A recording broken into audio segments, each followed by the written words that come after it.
இந்த 5 ஆண்டு காலத்திலே திமுக பொய்களை சொல்லி ஆட்சி செய்து கொண்டிருக்கிறார்கள். அதாவது நேற்று கூட ஒரு பொய், சட்டமன்றத்திலே ஆளுநர் உரை. இந்த ஆளுநர் உரையிலே திமுக அரசு அவர்கள் சொன்ன ஒரு பொய், அதாவது ஆளுநர் உரை என்றால் திமுக அரசு கொடுத்ததுதான் ஆளுநர் பேசணும், அது படிக்கணும். அதுல ஒரு பொய் என்னன்னா, தமிழ்நாட்டில் 12,16,000 கோடி தொழில் முதலீடு வந்துவிட்டது என்ற ஒரு மிகப்பெரிய பொய்யை திமுக சொல்லியிருக்கிறது.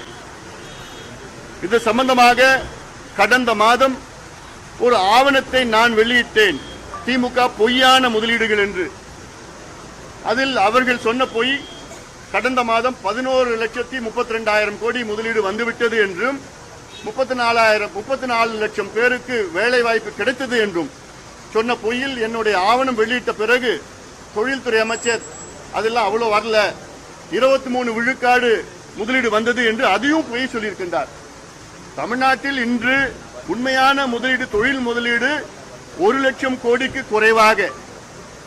இன்னும் சொல்ல போனால் தமிழ்நாட்டு அமைச்சரவையில் 5 ஆண்டு காலத்திலே 1,66,000 கோடிக்கு தான் அனுமதியை கொடுத்திருக்கிறாங்க அமைச்சரவையில், கேபினெட்ல.